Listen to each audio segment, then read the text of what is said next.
Hello guys, তো এটা আমার নিউ ব্লগ। এর আগে কখনো আমি ব্লগ করিনি, তো জানি না কেমন হবে। তো আজকে তোমাদের সঙ্গে শেয়ার করতে চলেছি আজকে সারাদিন আমি কী করি। তো সকালবেলা ঘুম থেকে মর্নিং করতে চলে গেছিলাম, তারপর ওখান থেকে ঘুরে এসে বাড়িতে একটু ফুল তুলে নিলাম, মা ফুল তুলতে বললো।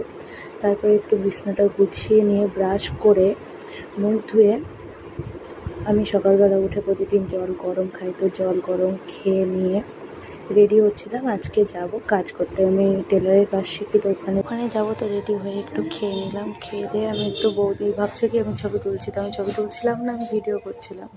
তারপর বেরিয়ে গেলাম, তো বান্ধবীকে ফোন করলাম, ফোন করেও বললো আমি আসছি। তো এবার যাচ্ছি, একটু হেঁটেই যাচ্ছি, এখান থেকে 5 মিনিট লাগে যেতে। আর আজকে ওয়েদারটা খুব সুন্দর ছিল, তো এই তো ওয়েট করছি আমি ওর জন্য। এবার তো মহারানী 1 ঘন্টা ধরে আমাকে অপেক্ষা করিয়েছে, তো এখন আসছে। এবার যাব, আরেকজন মহারানী আসবে, তো মহারানী আসলো, এসে আমরা এখানে একটু কথা বলছিলাম, মজা করছিলাম। তো তারপর এখানে একটু হ্যাংলামও করছিলাম ওদের সাথে, মানে আড্ডা মারছিলাম। তো আমার বান্ধবী বলছে ওর মালাটা কীরকম লাগছে, তো আমরা কমেন্টে জানাও। তো তারপর আমি টেলারে চলে গেলাম, টেলারের কাজটা শিখে বেরিয়ে একটা স্টেশনারি দোকানে গেলাম, যেটা নেওয়ার ছিল সেটা পেলাম না, তো দুঃখ সহ ওখান থেকে বেরিয়ে চলে আসলাম। তো এখন চলে যাচ্ছি বাড়িতে, আবার দেখা হবে কোনো নিউ ব্লগে। টাটা।